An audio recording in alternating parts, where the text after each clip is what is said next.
Bagaikan rahasia yang tiada terpecahkan, sering ku mencoba memahami pikiranmu. Namun satu hal yang ku tahu di hatiku, Kau Tuhan rencanakan terbaik bagiku.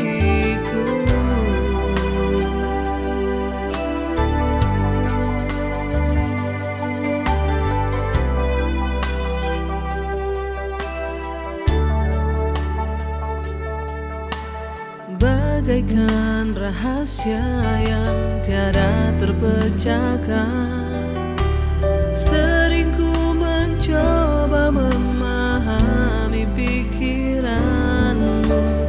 Namun satu hal yang ku tahu di hatiku, Kau Tuhan rencanakan terbaik bagiku.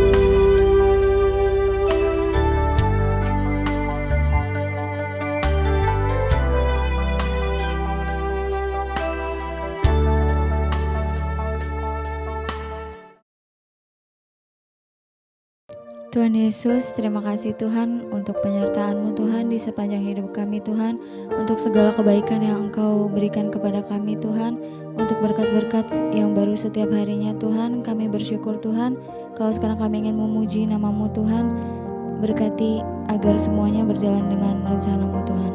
Amin. Yesus, Engkau anugerah terindah dalam hidup kami.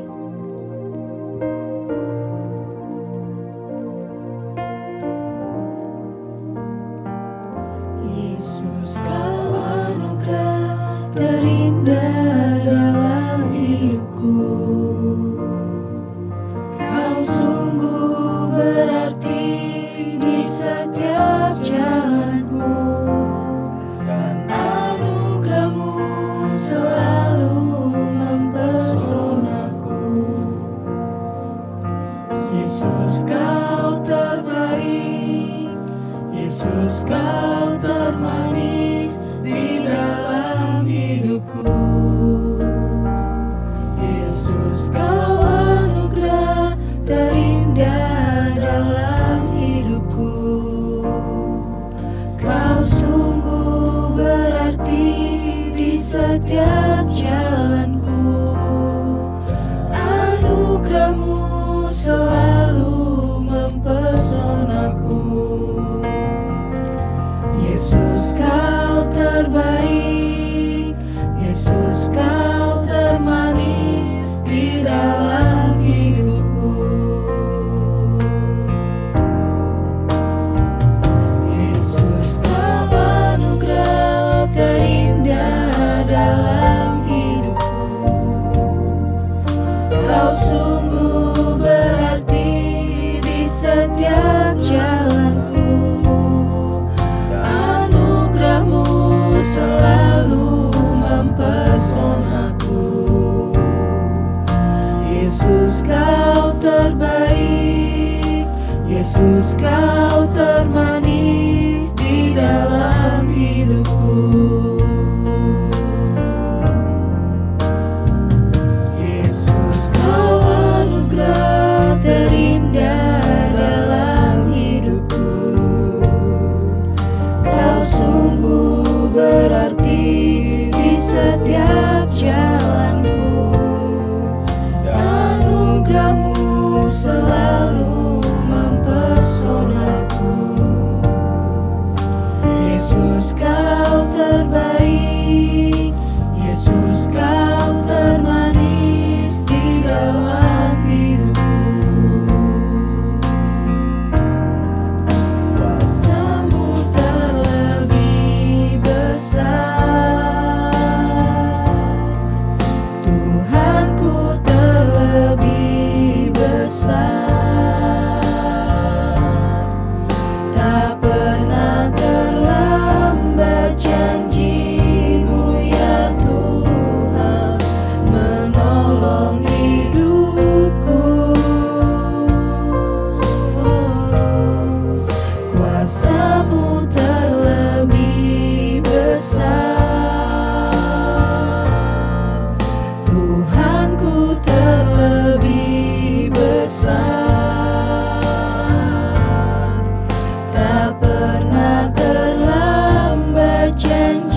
Penolongku hanyalah dirimu, penghiburku hanya Engkau Bapa-Ku, selalu menyertai hidupku. Kau Bapa-Ku yang setia.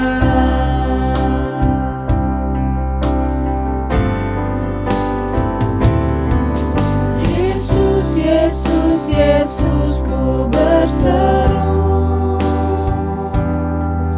Yesus, Yesus, ku panggil namamu. Pengabdianku hanya padamu. Yesus, Yesus, Engkaulah Bapa-Ku. Pengabdianku hanya padamu. Yesus, Yesus, Engkaulah Bapa-Ku. Pengabdianku hanya padamu.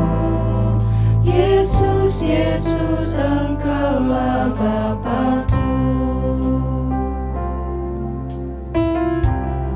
Terima kasih Tuhan, kami mengucap syukur buat hari ini. Tuntun langkah hidup kami, bawa kami dalam jalan-jalan kebenaran-Mu. Kami rindu hanya mengerti kehendak dan rencana-Mu dalam hidup kami. Kami rindu hanya mengejar perkenanan Tuhan di hidup ini dan bukan yang lain Bapa. Urapi setiap kami, urapi hamba-Mu yang tidak ada apa-apanya. Sampaikan isi hati-Mu bagi kami. Dalam nama Yesus kami berdoa bersyukur, haleluya, amin. Iya, amin. Shalom saudara, selamat hari Minggu. Saya mengucapkan buat kita semua yang terus setia untuk ada di mesbah doa. Ya saudara, hari ini saya pengen kita sama-sama belajar. Ada begitu banyak juga WA yang masuk yang bertanya tentang, Bu, ya apakah kutuk itu ada, apakah ya orang-orang yang hidup dalam kutuk itu yang seperti apa, ya yang bagaimana. Nah saudara, hari ini saya mau mencoba jelaskan. Firman Tuhan itu berkata ya kepada kita, hari ini Tuhan membentangkan di depan kita ada dua jalan. Ada jalan berkat, ada jalan kutuk saudara ya.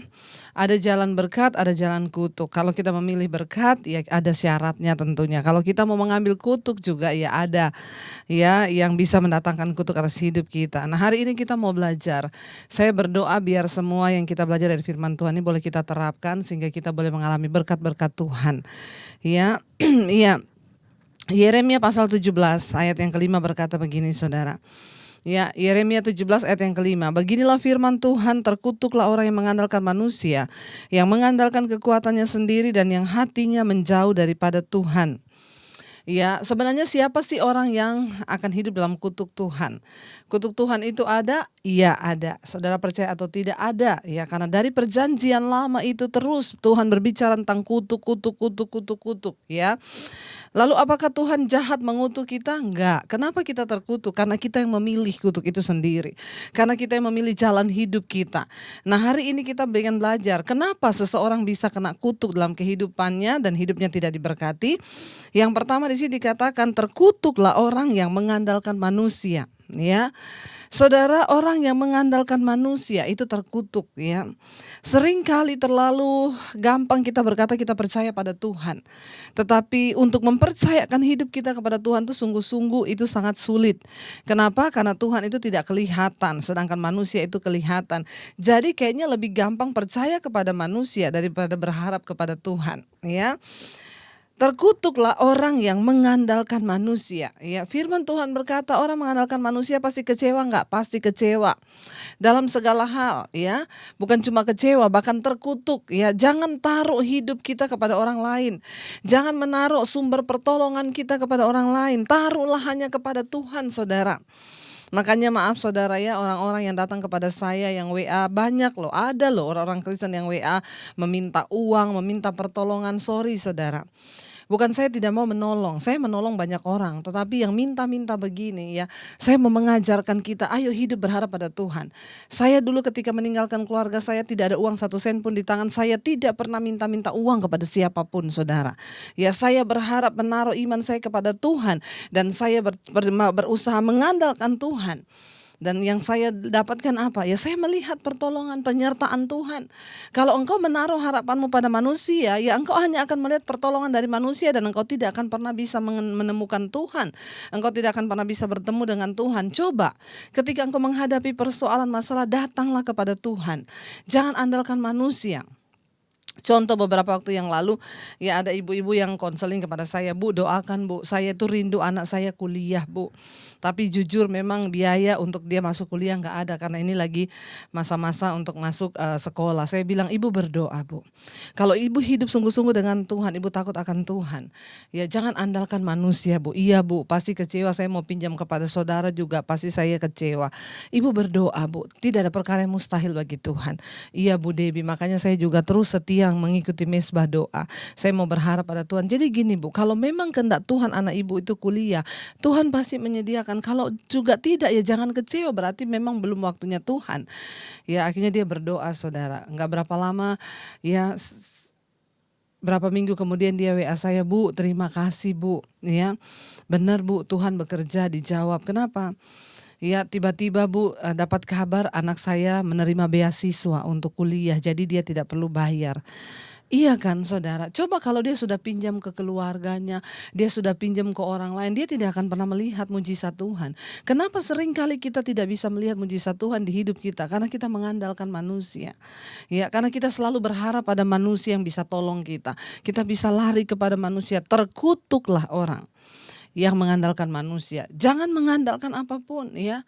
Mengandalkan harta, kekayaan yang kau punya, mengandalkan kepintaran sehingga ada banyak orang yang terus hidup dalam kesombongan. Dia berpikir bahwa dengan kehidupannya, dengan harta yang dia punya itu dia bisa membangun kehidupan yang serba sesuai dengan yang dia mau. Saudara, Alkitab berkata terkutuklah orang yang mengandalkan manusia ya, di dalam segala hal. Jangan pernah mengandalkan manusia, mari kita mengandalkan Tuhan. Ya, yang kedua di sini dikatakan siapa yang terkutuk, saudara? Yang mengandalkan kekuatannya sendiri. Ya, bahkan sekalipun kita ini diberikan kesehatan yang seperti apa, kita ini diberikan hikmat yang seperti apa, kita diberikan kekayaan yang seperti apa, jangan pernah mengandalkan kekuatanmu sendiri. Ada orang-orang yang selalu berkata begini, wah saya bersyukur bisa beli rumah karena pekerjaan saya. Karena saya bekerja dengan luar biasa. Karena saya begini saudara, kenapa engkau bisa beli rumah? Kenapa engkau bisa menikmati yang baik? Semua karena Tuhan. Ya semua karena Tuhan. Jangan pernah berkata karena kekuatanku, karena pekerjaanku. Ya coba saudara, kalau Tuhan gak beri kita kesehatan, kita gak bisa apa-apa loh hari ini. Semua hanya karena Tuhan. Apapun yang kita punya, saya juga mau berkata, ya kenapa saya bisa berkhotbah? Karena anugerah. Makanya ada yang tanya sama saya, Bu Ibu kok bisa pintar khotbah gitu? Ibu belajar di sekolah teologi mana? Saya bilang saya belajar dari Tuhan. Tuhan sumber hikmat kita. Tuhanlah, kalau saya berjalan dengan kekuatan saya sendiri, saya sudah kehabisan bahan untuk khotbah. Tapi kenapa? Saya mengandalkan Tuhan. Saya mengandalkan Roh Kudus, makanya gak pernah kehabisan bahan. Kenapa? Karena Tuhan sumber inspirasi kita. Jangan taruh pada yang lain. Tuhan sumber segala-galanya bagi kita. Ya, bahkan ketika engkau menerima pujian, wah luar biasa ya. Jangan lupa katakan puji Tuhan. Semua karena anugerah. Ya, orang yang dikutuk adalah orang yang mengandalkan kekuatannya sendiri, yang berpikir bahwa semua yang dia dapat dari dirinya itu adalah karena kekuatannya, karena pekerjaannya, karena titelnya, karena apapun. Hari ini dengar baik-baik, semua yang kita miliki itu kita dapat hanya daripada Tuhan saja. Yang ketiga, siapa orang yang dikutuk Tuhan? Yang hatinya ya menjauh daripada Tuhan. Saudara, hati-hati dengan hati kita. Kenapa? Ternyata Tuhan itu memang Tuhan yang melihat hati. Orang yang hatinya jauh dari Tuhan itu dikutuk loh saudara. Dia mengalami kutuk di dalam hidupnya. Terkutuklah orang yang hatinya jauh dari Tuhan.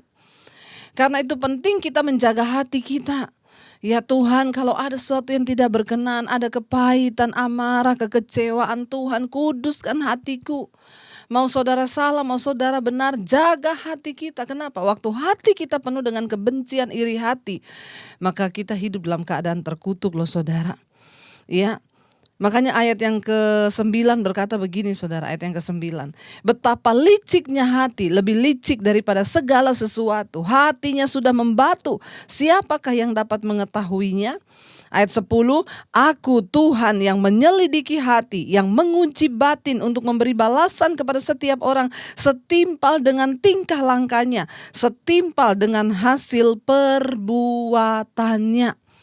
Ya, hatinya sudah membatu, hatinya licik. Hari-harian ini banyak orang yang hidup dengan hati yang licik. Dia pikir dia bisa tutupi itu dari manusia, tapi engkau tidak akan pernah bisa tutupi itu dari Tuhan. Tuhan yang melihat hati. Ayat 9 berkata, betapa liciknya hati, lebih licik daripada segala sesuatu. Hatinya sudah membatu. Bahaya saudara, kalau engkau terus membiarkan hatimu licik, hidup dengan kepahitan, di depan kita berlaku manis, di belakang kita berlaku jahat sama orang, itu hatinya licik saudara. Ya, firman ini berkata, kalau engkau biarkan terus hatimu licik, hatimu jahat, nanti lama-lama hatimu membatu. Kalau sudah membatu, tidak bisa dirubah lagi. Ya, di sini dikatakan dia pikir ketika hatinya melicik, membatu, siapa yang bisa dapat mengetahuinya? Ayat 9 berkata, siapa yang bisa mengetahui hatimu? Ya, ayat 10, aku Tuhan yang menyelidiki hati. Ya, yang menyelidiki hati, yang menguji batin untuk memberi balasan kepada setiap orang setimpal dengan tingkah langkah dan hasil perbuatannya. Jangan mencari perkenanan manusia. Jangan mencari perkenanan orang. Ya, mari kita cari perkenanan Tuhan. Orang yang mencari perkenanan Tuhan akan terus menjaga hatinya kudus di hadapan Tuhan. Ya, walaupun orangnya nggak tahu, ya, saudara mungkin lagi berkonflik atau bertikai dengan orang, doakan saja di kamarmu, biarin dia mau kayak apa di luar, biarin. Yang penting engkau duduk di kaki Tuhan, sebutkan namamu, aku berdoa buat dia Tuhan. Ampuni dia, ampuni kesalahannya, aku memberkati hidupnya. Cukup engkau berkenan di hadapan Tuhan. Kemarin seorang ibu telepon saya saudara, ya, dia dikutukin oleh keluarganya sendiri. Ya, ketika dia sedang hamil besar, ya, saudaranya bilang, nanti ya saya kutukin kamu mati dengan anakmu. Dan perkataan itu masuk dalam hatinya. Ya, dia terus berdoa, Tuhan jangan sampai kena kutuk. Setelah anaknya lahir, ternyata kepahitan itu masih terus ada di hati. Sekarang anaknya sudah berumur, sudah mau 10 tahun, dia masih tetap ingat. Tiap kali ya lihat kakaknya, dia ingat perkataan kakaknya, lihat kamu saya kutuk mati sama anakmu. Lalu dia mendengarkan khotbah saya, dia telepon saya, Bu, ya apa yang harus saya lakukan? Saya bilang, ya Tuhan melihat hatimu loh Bu, ya hati-hati jangan sampai anakmu ini sudah lahir, sudah hampir mau 10 tahun. Tuhan sudah menyatakan bahwa Tuhan membela engkau, tapi kalau hatimu tidak beres, ya bagaimana saya membereskannya? Doakan kakakmu. Setiap kali saya lihat dia, saya benci sekali karena saya ingat kata-katanya itu selalu terngiang. Saya bilang, Bu, tidak ada cara lain. Jaga hatimu di hadapan Tuhan. Jangan sampai karena kepahitan itu hatimu menjauh dan engkau justru dikutuk, hidup dalam kutukan yang benar. Ya, apa yang harus saya lakukan, Bu? Sebutkan namanya. Doakan setiap kali engkau ingat, lepaskan pengampunan dalam nama Yesus. Aku berkati dia Tuhan. Yang terpenting hari ini kita mengejar perkenanan Tuhan, bukan manusia. Saudara gak perlu ngomong ke orangnya, saya mendoakan kamu loh, saya yang ini loh, gak usah. Bereskan hidup kita di hadapan Tuhan. Ya, doakan orang itu saudara. Jangan ada hati yang kotor. Setiap hari kita perlu berdoa, Tuhan jagai hatiku saya setiap hari Tuhan. Apa yang tidak berkenan, apa yang belum beres di hatiku, Tuhan tolong Tuhan. Kalau ada kebencian aku melepaskan dalam nama Yesus. Aku mau Tuhan jagai hatiku di dalam kekudusan. Kenapa? Karena bahayanya waktu hatimu jauh dari Tuhan, waktu hatimu hidup dalam kelicikan, ya, waktu hatimu itu penuh dengan perbuatan jahat, kepahitan, licik hatimu. Lama-lama dia jadi membatu, ya. Dan ketika hatimu sudah membatu, tidak ada seorang pun lagi yang bisa menolong. Disitulah engkau hidup di bawah kutuk Tuhan. Ya, jadi keadaan terkutuk yang pertama, siapa yang akan mengalami kutuk? Yang pertama adalah orang yang mengandalkan manusia, yang mengandalkan kekuatannya sendiri, dan yang hatinya jauh dari Tuhan.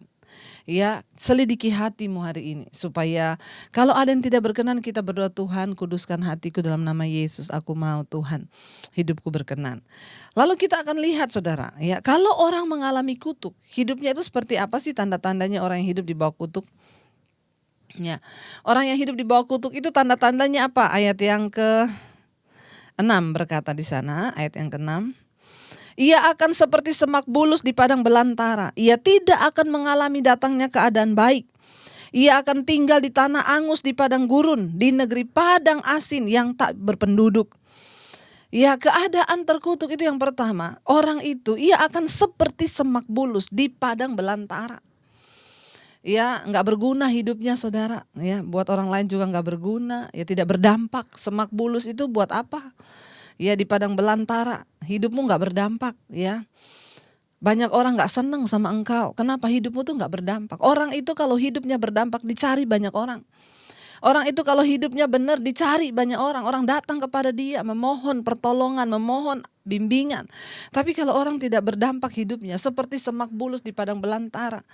Ya, di mana-mana itu malah jadi batu sandungan, tidak berdampak hidupmu. Ya. Yang kedua di sana dikatakan ia tidak akan mengalami datangnya keadaan baik. Wow, ini mengerikan. Orang yang hidup di bawah kutuk tidak akan pernah mengalami keadaan baik. Bukan soal kaya loh. Karena ada banyak orang yang hidup dengan kekayaan yang berlimpah-limpah, tapi hidupnya itu tidak pernah mengalami keadaan baik. Keluarganya berantakan, ya rumah tangganya berantakan, ya apa-apa pokoknya nggak ada yang baik. Dia nggak bisa bersyukur atas apapun. Mungkin dia makan bisa jutaan puluhan juta, ya, tapi dia nggak pernah bisa mengalami yang baik. Ya, selalu tidak baik. Ya, lihat orang iri hati, lihat orang dengki, lihat orang hidupnya aman, dia begitu. Kenapa? Di bawah kutuk, tidak pernah mengalami keadaan baik hidupnya. Ya, terus tinggal di dalam keadaan yang seperti itu. Ya, saudara lihat. Ya, orang yang di bawah kutuk itu, ya, nggak akan pernah bisa bersyukur. Bukan soal berapa banyak. Saya tuh kemarin ingat saudara, saya sama suami pertama kali di Jakarta. Ya, waktu itu kita masih naik motor, pelayanan kemana-mana naik motor. Kita sering pergi makan di salah satu restoran saudara ya. Mungkin yang masuk ke restoran itu yang naik motor cuma kita kali. Ya, salah satu restoran Manado, saya suka makan ikan bakarnya saudara. Ya, setiap kali makan kita pesannya apa? Satu ikan. Ikan itu nggak besar ya, ikan oci itu cuma segini saudara. Setelapak tangan saya dan dia lebih kecil, tidak sebesar ini, cuma 3 jari kali begini. Ya, besarnya itu cuma 3 jari. Ya, kami selalu berdua datang ya memang karena uang kami ya adanya segitu. Kita pesannya ikan 1 ekor sama sop kacang merah. Orang Manado bilang brenebon. Itu yang kita makan. Ikannya kita bagi 2 ya. Suami separuh, saya separuh. Kami bersyukur naik motor bisa makan yang seperti itu, kita bersyukur. Saudara tahu berapa hari lalu saya datang makan ke sana. Ya, sekarang dengan keadaan yang sudah diberkati Tuhan, kita datang naik mobil. Ya. Dan uang saya bisa beli bukan cuma 1 ekor, mungkin bisa beli beberapa. Tapi yang heran saudara, ya, berkali-kali kita tetap datang ke sana, ya. Saya tetap pesannya sama. 1 ikan, 1 kacang merah. Baru berapa hari lalu itu saya itu tersentak ya, tiba-tiba di hati itu ada suara yang berkata begini. Ya, ada yang perhatikan apa yang bukan aneh tapi ada sesuatu yang unik dari kalian. Kenapa? Dulu kalian datang naik motor pesannya ikan 1 ekor dan kacang merah 1 porsi. Sekarang kalian datang udah naik mobil, tetap pesannya 1 ekor ikan dan 1 mangkok kacang merah. Iya ya, saya bilang sama suami saya, kok bisa ya? Apa karena kita ini pelit buat diri kita? Enggak, ternyata. Ya, saya menemukan di situ Roh Kudus kasih saya hikmat berbicara begini saudara. Ya, bukan soal berapa banyak yang engkau makan. Saya bisa beli 5 ekor ikan itu, bisa. Tapi kenapa kami tetap beli 1 ikan bagi 2 dan 1 kacang merah? Itu sudah cukup buat kami dan kami sudah bahagia. Letak kebahagiaannya bukan ketika engkau punya uang berlimpah lalu engkau hambur-hamburkan, engkau makan dengan apa yang engkau makan itu. Bukan itu letak kebahagiaan hidup. Letak kebahagiaan hidup sekalipun kita menikmati tetap sama yang waktu kita susah dulu. Tetapi rasa nikmatnya itu nggak beda. Ya, ada uang banyak, ada uang sedikit, kita tetap menikmati kenikmatan ya 1 ekor dibagi 2. Ada orang saudara yang berusaha mungkin dengan ya menunjukkan segalanya. Ya saudara, ya maaf saudara.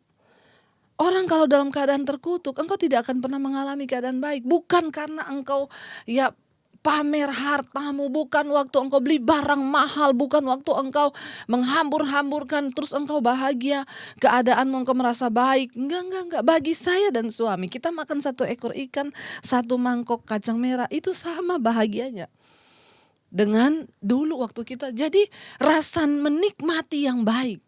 Perhatikan baik-baik, orang yang disertai Tuhan, ya bukan soal uangnya banyak atau sedikit. Ketika engkau bisa menikmati dengan rasa syukur, saya baru menemukan di situ Roh Kudus berbicara di hati saya, perhatikan. Sekalipun 1 ekor dan 1 kacang merah, kamu menikmati kan? Iya, dan itu memang cukup dengan takaran kami. Kami makannya memang pas segitu. Bukan soal kami menghamburkan, itu pas buat takaran kami. Bukan soal kita punya uang banyak bisa beli banyak, enggak. Ya, kalaupun engkau diberkati hari ini, ya jangan hamburkan uangmu untuk harga dirimu, tapi naikkan standar memberimu. Berkati orang lain. Karena waktu kita hanya berpikir bagi diri kita, saudara, kita nggak akan pernah cukup. Tapi ketika kita berusaha menjadi berkat bagi orang lain, maka disitulah kita bisa menikmati. Ya, oh ternyata ya lebih berkat memberi daripada menerima. Saudara, ya orang yang hidupnya dikutuk itu tidak akan mengalami yang baik. Hidupnya penuh sungut-sungut, kehilangan damai sejahtera, gak ada sukacita. Apapun yang dilakukan kelihatannya walaupun mungkin uangnya ada, tapi dia gak akan pernah bisa menikmati. Gak akan pernah baik hidupnya. Kenapa? Terkutuk. Kenapa terkutuk? Hatinya jauh. Kenapa terkutuk? Mengandalkan manusia. Kenapa terkutuk? Mengandalkan dirinya sendiri. Kenapa terkutuk? Hatinya penuh iri hati, dengki, kebencian. Ya, jangan menipu diri kita saudara. Mari kita hidup jujur di hadapan Tuhan. Bereskan apa yang perlu kita bereskan. Ya, supaya kita mengalami yang baik. Yang pertama, jangan andalkan manusia, andalkan Tuhan dalam segala hal. Apapun engkau membutuhkan, apapun duduk di kaki Tuhan. Engkau difitnah, duduk di kaki Tuhan. Engkau mengalami apapun, duduk di kaki Tuhan. Tidak usah berusaha membela diri, enggak usah cari orang lain, enggak, duduk di kaki Tuhan. Ya, ketika engkau mengalami apapun, duduk di kaki Tuhan, itu artinya engkau mengandalkan Tuhan dan Tuhan akan memberkatimu. Ya, bagaimana supaya kita bisa tidak terkutuk? Ya, jangan mengandalkan diri sendiri. Terkutuklah orang yang mengandalkan diri sendiri. Ya, kemarin saya berkata saudara, ya, kemarin channel YouTube saya 200.000 subscriber. Saya mengucapkan terima kasih buat semua saudara yang juga mendukung channel ini. Tapi saya mau bilang, dari diri kami sendiri aku tidak berani berkata bahwa apa yang kami capai sekarang karena kekuatan dan pekerjaan kami. Justru semua yang kami lihat sekarang itu adalah pekerjaan Allah di dalam kami. Tuhan yang mengerjakan di dalamku. Saya tidak pernah mimpi seperti ini. Saya tidak pernah membayangkan seperti ini. Tapi kalau Tuhan memberi, dan kalau kita diberkati, tidak ada yang bisa tutup saudara. Orang gak bisa tutup jalanmu. Ketika engkau menjadi orang yang disertai dan diberkati Tuhan, Tuhan akan buka jalan. Tuhan buka jalan. Orang hanya akan tercengang melihat hidupmu. Wow. Gak perlu iri. Ya, mari kita menata hidup di hadapan Tuhan. Ya, jangan mau menjadi orang yang dikutuk Tuhan. Jadi hari ini, nanti kita akan lanjutkan minggu depan bagaimana orang yang diberkati Tuhan. Ini orang yang dikutuk Tuhan. Mari kita hidup supaya cari perkenanan Tuhan. Ya, kita mau mengejar apa yang baik di mata Tuhan. Supaya Tuhan juga menyertai hidup kita. Apa yang perlu kita bereskan, mari kita bereskan. Ya, kalau saudara merasa ayat ini buat saya, bertobatlah. Karena ayat ini juga buat saya loh ya. Jangan ngomong, wah itu mesti Bu Debbie singgung ini, singgung itu. Sorry saudara, saya tidak punya kepentingan pribadi dengan hidup saudara. Tugas saya menyampaikan firman Tuhan. Tugas saya menyampaikan kebenaran. Ya, tugas saya menyampaikan apa yang Tuhan suruh saya sampaikan. Kalau saudara responi dengan benar dan bilang, Tuhan, aku mau berubah. Aku mau diberkati oleh Tuhan. Saya nggak mau dikutuk Tuhan. Mengandalkan kekuatan saya, mengandalkan manusia. Ya, ada masalah minta tolong sama manusia, cari manusia. Ya, apa-apa cari orang. Ya, nggak ada duit, pinjem sana, pinjem sini. Hello, please, andalkan Tuhan. Dia Tuhan yang hidup dan masih sanggup bekerja menyatakan kemuliaannya. Jangan andalkan dirimu sendiri. Sesehat apapun engkau, satu saat kalau Tuhan izinkan sakit, kita bahkan gak bisa apa-apa loh. Ya, jangan sombong dan berkata aku karena aku bisa, aku punya. Rendahkan diri di kaki Tuhan. Dan berkata Tuhan, ini hidupku, aku bisa semua karena Tuhan. Ampuni kalau selama ini aku sombong, aku mau rendahkan diri di kaki Tuhan. Karena kesanggupanku adalah pekerjaan Tuhan di dalamku. Aku tidak mau mencuri kemuliaan-Mu Tuhan. Kemuliaan hanya bagi Engkau. Jadikan hidupku berdampak.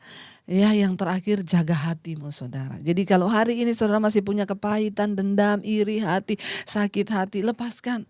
Katakan Tuhan, aku mau melepaskan. Supaya aku boleh diluputkan dari kutuk Tuhan dan aku mengalami berkat-berkat-Mu. Mari kita akan merenungkan firman ini saudara. Kita mau angkat satu pujian. Ya, kita mau renungkan firman Tuhan. Mari saudara, kita mau terus menyertakan Tuhan. Karena tidak ada satu pun yang bisa kita andalkan di hidup ini. Hanya Tuhan, hanya Bapa. Kita butuh perkenanan Tuhan dalam hidup kita. Biar kita mau berkata hari ini pada Tuhan, kami membutuhkan perkenanan-Mu Tuhan di hidup kami. Bersama-Mu Bapa, ku lewati semua perkenanan-Mu yang teguhkan hatiku. Engkau yang bertindak, memberi pertolongan. Anugerah-Mu besar, melimpah bagiku. Sekali lagi katakan bersama-Mu. Bersama-Mu Bapa, ku lewati semua perkenanan-Mu yang teguhkan hatiku. Engkau yang bertindak, memberi pertolongan.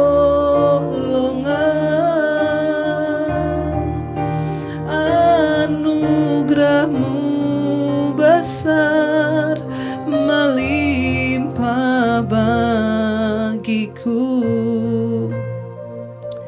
Kami datang membawa hidup kami Tuhan. Kami butuh perkenanan Tuhan dalam hidup kami. Selidiki hidup kami Bapa, ampuni kalau kami mengandalkan manusia. Ampuni kalau selama ini kami mengandalkan kekuatan kami sendiri. Kami mau bilang hari ini segala sesuatu yang bisa kami lakukan itu hanyalah karena anugerah Tuhan. Semua hanya karena berkat-Mu Bapa. Engkau yang mengerjakan dalam kami baik keinginan, kemauan, apapun. Tuhan yang mengerjakan di dalam kami. Terima kasih Tuhan Yesus, bawa hidup kami Tuhan jauh dari kutuk. Kami mau melangkah di dalam berkat-berkat-Mu. Kami mau jaga hati kami tidak ingin hati kami jauh dari Tuhan. Kami mau mendekat dan melekat dengan Tuhan. Terima kasih Bapa, roh jiwa dan tubuh kami serahkan dalam tangan Tuhan. Di dalam nama-Mu Tuhan Yesus. Berkati setiap mereka yang mendengarkan ibadah online ini. Berkati hidup mereka, roh jiwa dan tubuhnya terjaga, terpelihara di dalam tangan Tuhan. Bapa, ampuni setiap dosa pelanggaran kami. Kami mau bertobat kembali kepada Tuhan. Segala kutuk yang mengikuti hidup kami buang di dalam nama Yesus. Ketika kami bertobat, tidak mengandalkan diri kami, mengandalkan manusia dan menjaga hati kami. Kami percaya Tuhan mengubahkan kutuk menjadi berkat atas hidup kami. Berkati setiap rumah tangga keluarga. Jadikan suami-suami menjadi imam, istri menjadi penolong, anak-anak tumbuh dalam takut akan Tuhan. Kami mau menjalani hidup bersama dengan Tuhan. Kami lepaskan berkat bagi bangsa negara kami. Tuhan lindungi bangsa ini, Tuhan bungkus dengan kuat kuasa darah-Mu, dan Tuhan turut pegang kendali atas bangsa ini. Berkati Presiden Jokowi, wakil dan seluruh jajaran kabinet yang ada. Berkat Tuhan tercurah, tidak ada kematian massal karena COVID, yang ada kesembuhan massal. Kami terus percaya kuasa sakit penyakit diikat, patahkan, hancurkan dalam nama Tuhan Yesus. Terima kasih Bapa, kami membuka hati dan tangan kami untuk menerima berkat Tuhan. Diberkatilah Engkau dalam kehidupan-Mu, diberkati rumah tangga-Mu, diberkati pekerjaan-Mu, diberkati kesehatan-Mu, diberkati semua Engkau lakukan dengan tangan-Mu Tuhan, buat itu berhasil, hidup-Mu menjadi tanda bagi kemuliaan-Nya. Terimalah kiranya berkat dari Allah Bapa, cinta kasih Tuhan Yesus Kristus, penyertaan Allah Roh Kudus menyertai hidup-Mu dari hari ini sampai kali yang kedua Tuhan Yesus datang menjemput kita semua. Nama-Mu tercatat dalam kitab kehidupan. Dalam nama Yesus yang percaya diberkati, katakan bersama, amin, amin. Tuhan Yesus memberkati, tetap semangat, dan nanti malam ada mesbah doa, dan tetaplah setia dan happy Sunday. God bless you.